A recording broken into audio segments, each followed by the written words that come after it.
Mga tropa ko, matatalino. Hindi ko kayang pasukin yung Pokemon cards kaya parang hindi na ako sa pens. Alam niyo yung mga bowl sa Japanese restaurant? Kung bakit black yung labas tapos red yung loob? 750 already served. Watchaholic, you don't have to do anything. Yung taas. Honestly, I was thinking nasa 617 na ako. Mulis mo ako, ate Ejek mo, alam ko pa. Okay, labas pa ako saglit. Oh, what's up? Wait lang. Pinahawag ko pa kay kuya. Kamusta? Cool. Ayos na. Another watch, another deal tayo ngayon. Papunta na ang client natin. Kasama ko na si Tito Calvin. Nandito tayo sa BGC. Budol naman tayo, di ba? Binubudol Nakabili lang ko- ng budol. Hindi ko kayang pasukin yung Pokemon cards kay parang hindi na ako sa pens. Mont Blanc to. Tinatawag na Egyptomania. Ito yung tinatawag na hieroglyphs. Alam mo yung mga ano, sumasayo-sayo na ano, naka-carve sa pyramid. Tapos, click siya. So, madali siyang gamitin. Ito kasi generic lang yung cartridge nito. Ito yung binabayaran mo, yung case talaga. Sailor, 21 karat gold nib. Sailor Shiri series, Marvel Green. Is this Ebonite? That Ebonite is yung material. Ebonite on Urushi. So, Ebonite is a hardened rubber. So, medyo stiff siya. Tapos, Urushi, of course, is the coating. Alam niyo yung mga bowl sa Japanese restaurant? Kung bakit black yung labas tapos red yung loob? Kasi same material yun eh. Yung mga original na ano, Ebonite talaga yun.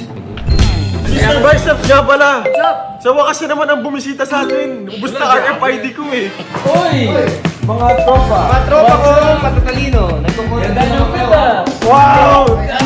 Wow! So, Gentry needed a Pepsi, a 16-7-10 Pepsi. But of course, we have two Cokes. Back then though, you don't really know which is a Pepsi and a Coke because this reference doesn't have it, unlike now. We have a Pepsi bezel here, original, and he can easily flip it and it's still all correct. It's not doing chop suey, it's still original because back then you can't really So, tell. 16, 7, 10. Walang LN, walang BLRO, walang Coke. Kung ano man yung Coke. All the way up to around 2010. The AD would let you swap it. Especially if you go to Japan, Yeah. you can swap it and they would do it for you. You just have to buy the piece, but they'll keep the original one. Yeah. What some people used to do is they used to take out the original one, say it came off, they lost it, and they would ask Rolex to replace it with a different one. What year it is? Your cereal, ano year? 1990. 1998. 7 or 8. Birth year. Weird ang time. Yes, 1998. September 1998. Tayo home! Mulis mo ako, ate Ejek mo, alam ko pa. Hindi mo hinahasa So check lang namin kasi naka-RL ka na ngayon eh. Dapat alam mo na yung fun facts eh. Oh, I'm so proud. Naka-RL oh. 750 already serviced, watchaholic, you don't have to do anything. Maganda siya. Yung green tag has the cereal. So this is very unique. Yung red tag na nakikita yung bilog parang waxy. Ayun, generic lang yun. Ito, importante kasi match yung cereal sa papers, sa watch. At kung presyo niya, 720, huwag naman. 750.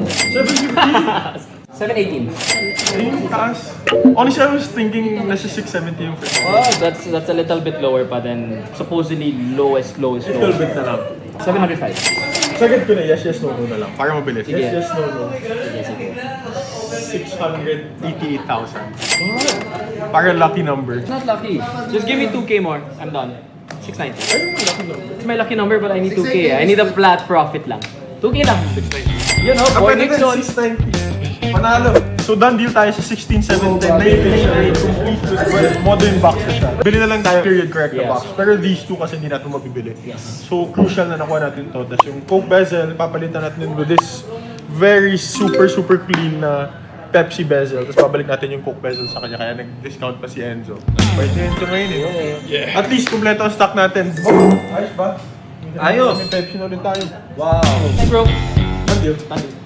Nandito tayo, papa 7 steps na natin kasi nandito tayo sa BGC ngayon, papadala sa GH yung watch. Ganun yung process dito, pagka dito ako magbenta sa BGC, papadala sa GH. Kasi yung si Gentry Care is nasa GH pa. Ayun na! Paano? Paalam!